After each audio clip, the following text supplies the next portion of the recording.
Hello friends, টেকনোবেলে আপনাদের স্বাগত। আজকে আমরা দেখব মাইক্রোসফট এক্সেলে কোনো রকম ঝামেলা ছাড়াই কিভাবে এরকম একটা ওএমআর শিট তৈরি করব। তো চলুন দেরি না করে দেখা যাক।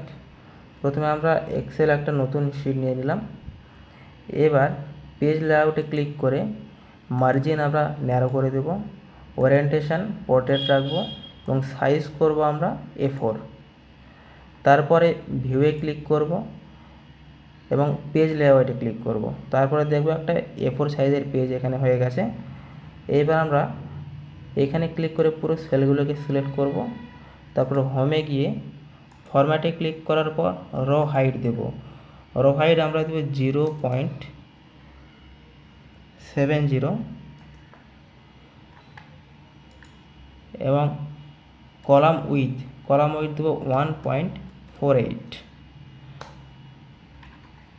এবার আমরা প্রথম যে কলামটা আছে সেটাকে ক্লিক করব।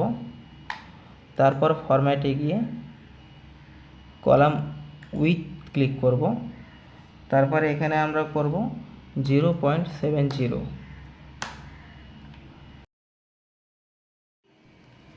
এবার আমরা আবার কলাম জিতে ক্লিক করব। ক্লিক করার পর ফরম্যাটে যাব, আবার কলাম উইথ, এখানেও আমরা দেব 0.70। তারপর ওকে। আবার আমরা এবার কলাম এমে ক্লিক করব। ক্লিক করার পর আবার ফরম্যাটে যাব, তারপর কলাম উইথ দেব আবার 0.70, আবার ওকে। এইবার আমরা এই যে মার্জিনটা আছে, মার্জিনটা একটু টানবো, লেফট সাইড থেকে 2.0 আশপাশ করব এবং রাইট সাইড থেকে 1.30 করব।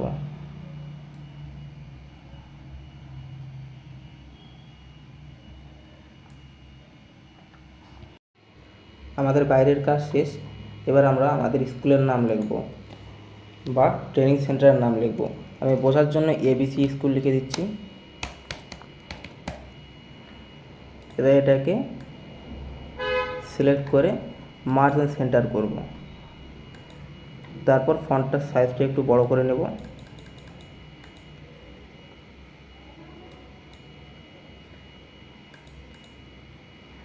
নিচে লিখব ওএমআর শিট। এটাকেও মার্জ করে নেব এবং এই ফন্টটাকেও একটু বড় করে নেব। এবার এই দুটোতে আমরা বর্ডার দিয়ে দেব।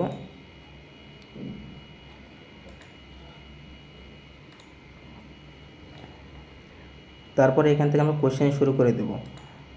প্রথম সেলটা বাদ দিয়ে পরেরটাতে লিখব কোশ্চেন নাম্বার। আপনারা কয়টা কোশ্চেন করবেন সেই হিসাবে নাম্বার লিখবেন। এখানে টেনে দিচ্ছি, আমি ধরুন 20-40টা কোশ্চেন করব। এই লাইনে 20টা করলাম এবং পরের লাইনে আবার 20টা করব। তো এখানে ABCD, তারপরে এটা ছেড়ে দিলাম মাঝখানেরটা। আবার ওইখানে 20 হয়েছে, এবার 21 নাম্বার থেকে শুরু করব আমরা, 21, 22, তারপর দুটোকে সিলেক্ট করে টেনে 40 পর্যন্ত নিয়ে নেব। তারপরে এখানে এটা লিখেছি, এটাকে সিলেক্ট করে পুরো নিচে পর্যন্ত টেনে নিয়ে Ctrl+D প্রেস করব। দেখুন পুরো চলে এসেছে। আবার এটাকেও সেম করে দেব, ABCD, তারপরে পুরো সিলেক্ট করে টেনে নিয়ে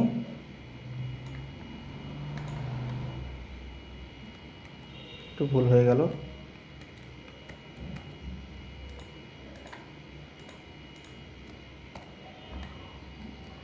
ABCD পুরোটা এনে Ctrl+D করে দিলাম, হয়ে গেছে পুরো। এবার এগুলোকে ওএমআর এর পরিণত করতে হবে। তাহলে পুরো সিলেক্ট করার পর এখানে ফন্টে গিয়ে ফন্ট নেমে ওএমআর লিখব এবং এন্টার প্রেস করব। দেখুন ওএমআর হয়ে গেছে। এই ওএমআর ফন্টটা সবার কাছে নাও থাকতে পারে, তো আপনারা গুগল থেকে ডাউনলোড করে নিতে পারেন এই সাইট থেকে। আমি এই সাইটের লিঙ্কটা দিয়ে দেবো, এখান থেকে আপনারা ওএমআর বাবল ফন্টটা ডাউনলোড করে নেবেন। তারপর সেটা ইনস্টল করা হলে আপনারা এক্সেল শিটে দেখবেন চলে আসবে সেটা, ঠিক আছে। তারপরে এটাও আমরা সিলেক্ট করব, সিলেক্ট করে আবার এখানে ওএমআর লিখব, তারপরে এন্টার করব, হয়ে গেল। এবার এটা দেখুন লেফট সাইড হয়ে আছে, এটা আমরা সেন্টার করে নেব, সেন্টার লাইন করে নিলাম। তারপর এখান থেকে এটাও করে নেব সেন্টার লাইন। ফন্টগুলো চাইলে আমরা বড় করতে পারি, একটু বোল্ড করে দিলে ভালো লাগবে।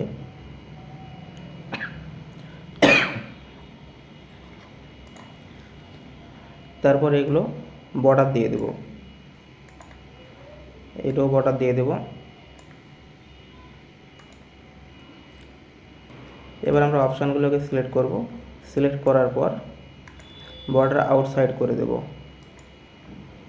এটাকেও করব, করে বর্ডার আউটসাইড করে দেব।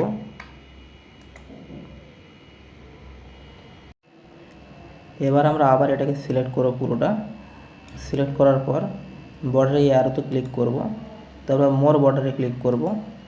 এইখান থেকে আমরা এই মাঝখানে একটা ক্লিক করব, তাহলে দেখুন এখানে এই লাইন বরাবর বর্ডার তৈরি হয়েছে। তারপর ওকে ক্লিক করব, তারপর দেখুন এখানে একটা বর্ডার তৈরি হয়েছে, সেটা হলো এই লাইন বরাবর, এই লাইনে হয়নি। তো এটা দেখতে আমাদের ভালো লাগবে যখন প্রিন্ট করব। এটাও সিলেক্ট করব আমরা, সেম অপশান, এখানে ক্লিক করব, মোর বর্ডার এবং মাঝখানে একটা ক্লিক করে দেব, তারপর ওকে। এবার দেখুন আমাদের পুরো হয়ে গেছে। এবার কালারটা আমরা চেঞ্জ করব, যেহেতু ওএমআর শিটের কালার লাল হয়, তো আমরা লাল কালার করে দিচ্ছি।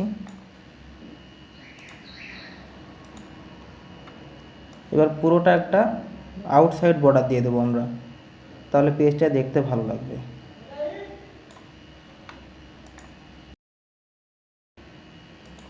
দেখুন পুরো রেডি হয়ে গেছে। এবার আমরা প্রিন্ট পেজে দেখব কেমন লাগছে। দেখুন একদম পুরো রেডি হয়ে গেছে ওই পাশের একটা। আশা করি আপনারা সকলেই খুব ভালোভাবে বুঝেছেন। ভিডিওটি ভালো লাগলে লাইক, শেয়ার, কমেন্ট করবেন এবং চ্যানেলটি অবশ্যই সাবস্ক্রাইব করবেন। ধন্যবাদ।